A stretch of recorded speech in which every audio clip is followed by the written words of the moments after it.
رحت السوق لقيت الوراك سعرها نزل والفراخ سعرها نزل، بس ما نزلش قوي الصراحه، بس يعني في المتناول. رحت جبت 3 وراك ب 100 جنيه. كنت صراحه عايزه اجيب لحمه بس لقيتها غاليه جدا يعني، فقلت اجيب وراك احسن. بس وغليتها وطلعت منها الشوربه وخدت منها حبه. وجبت ملوخيه خضراء، خرطتها وطبعا غسلتها ونضفتها وخرطتها. وهنزل بيها بقى على على الشوربه. طبعا الشوربه ما فيهاش ملح، حطيت عليها واحده مرقه. تمام. وسقطت الملوخيه. صلوا بقى على النبي لو وصلت لغايه هنا. تمام. واعملوا لي لايك ولو مش مشتركين في القناه اشتركوا. تمام.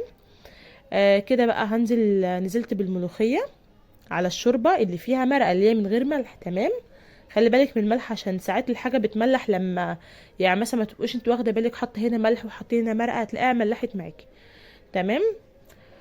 بس كده هقلبها بقى كده بالراحه عشان ما تعملش ريم ابيض على يعني على قد ما اقدر بقلبها بالراحه ان انا بفك الكوته اللي هي ايه بتاعه الخرط.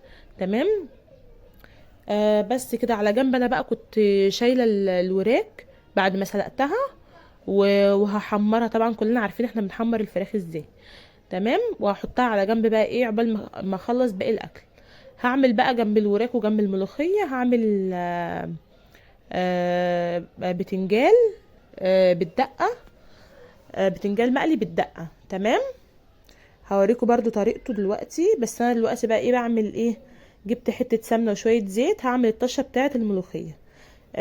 جبت التوم بقى ودقيته، حطيت فيه كزبره وملح بس سنه بسيطه يعني.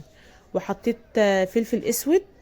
حاولي بقى تكتري الكزبره شويه عن الايه عن الفلفل وعن الملح، حتى لونها باين اهي قوي ان فيها كزبره. تمام. هسيب بقى التومه كده تاخد لون ذهبي كده. هوطي طبعا عليها عشان ما تتلسعش مني لان التوم بيتحرق بسرعه. اول بقى ما تصفر معايا. هشوف هطشها وهوريكم برضو. هوريكم الدقه بتاعت البتنجان المقلي. تمام. دلوقتي بقى عايزه تحطي بدل السمنه العاديه سمنه بلدي عادي براحتك، يعني هي السمنه الفلاحي دي البلدي او زبده براحتك، بس انا الصراحه بحسها تقيله يعني فبعملها بالسمنه العاديه وشويه زيت صغيرين. كده بقى طشيت الملوخيه طبعا، اللي بيشهق بقى يشهق براحته بس انا ما بحبش كده يعني. بس وهحاول بقى بسرعه الحق ان انا اغطي الحله عشان الطشه تاخد طعمها. تمام.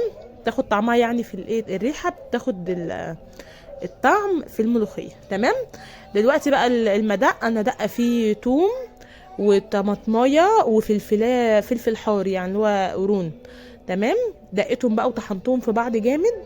الاول دقيت التوم ونعمته وبعد كده حطيت عليه طماطمايه متقطعه مكعبات وحطيت عليه الايه قرن الشطه. تمام.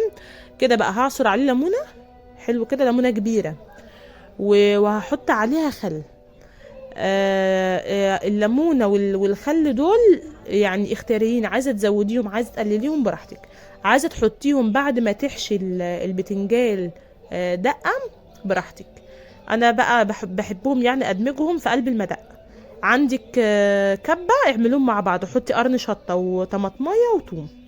وطبعا التوابل انا حاطه برضو توابل هنا عشان بس انا نسيت اقول لكم. حطيت ملح وحاطه كمون وفلفل اسود. تمام. وحاطه شطه مع قرن الحراق. برضو الحاجات دي كلها اختياريه، كل واحد على حسب ذوقه، انا بس بوريكم ايه طريقتي. عايزين تغيروا عايزين تجربوا براحتكم يعني. بس انا كده بقى دمجتهم مع بعض. وكده بقى ايه انا قلي البتنجال وسايباه كده دافي يعني، اللي هو ايه مش ما بردش لسه يعني. لسه مطلعاه من النار. تمام. كده بقى بحشي واحده واحده بالخلطه اللي انا وريتها لكم دي. هيعجبكم يعني تحفه يعني جربوه يعني مش هتخسروا حاجه. بعد ما بحشيه بيتبقى بقى اللي هو الثوم وبيتبقى الليمون اللي هو البواقي يعني بتاعت الثوم والليمون والخل. بسيبهم برضو كده على جنب او برشهم بقى على وش الايه على وش البتنجال بعد ما احشيه. تمام.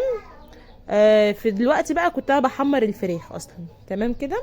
عايزه تعملي رز بشعريه جنب الاكل ده براحتك، احنا بنحب ناكل الملوخيه بالعيش. كده بعد ما خلصت الكميه كلها بتاعت البتنجان، انا بعمل كميه كبيره لان بقى قاعده في التلاجة. وبرش بقى زي ما انا قلت لكم. تمام. مش حابه الطريقه دي وحابه بس التوم مع مع الطماطمايه وقرن الشطه، براحتك. كل حاجه حريه، يعني حريه شخصيه. انا بعمل كده يعني ايه. انا ما كنتش اعرف الطريقه دي يعني، بس بقيت اعمل طرق جديده وبغير وهكذا. تمام. انا جايبه كميه كبيره لان انا ايه، يعني اللي بيتبقى بحطه في علبه تلاجة وبقفله وايه، وبسيبه في التلاجة، يعني بيبقى حلو لما بيقعد كمان.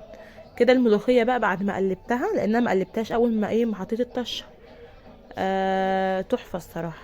بصوا يعني اللون، وانا ما حطيتلاش على فكره كربوناتو ولا اي حاجه، ولا حطيت كربوناتو ولا حطيت حاجه. كل اللي حطيته قدامكم اللي هي كانت الشوربه وواحده المرقه وشوربه من غير ملح كمان. انا ما بحبش احط فيها كربوناتو، بحس ان هي بتعمل طعم بيلسع كده، فانا مش بحبها الصراحه. بس يا رب بقى تكونوا إيه يعني انا مش هفيدكم، لان دي اكله مصريه شهيره يعني، كله عارفها وكله بيعملها وكل امهاتنا شطار فيها. دول بقى الوراك اللي انا جبتها، الوراك اللي انا جبتها في الاول اللي قلت لكم عليها، دول التلاتة، تلات وراك ب100. تمام. وكل حاجه بتطلع من ايديكم حلوه طبعا. انا عايزه اشكركم على الكلام الحلو اللي في التعليقات. دي اول حاجه. تاني حاجه عايزاكم يعني زي ما انتوا بتدعموني خليكم مستمرين في دعمي. انا الصراحه الحاجه دي بتفرحني جدا، وانا يعني متشكره جدا انكم مساندني ومعايا وبتعملوا لايكات باي.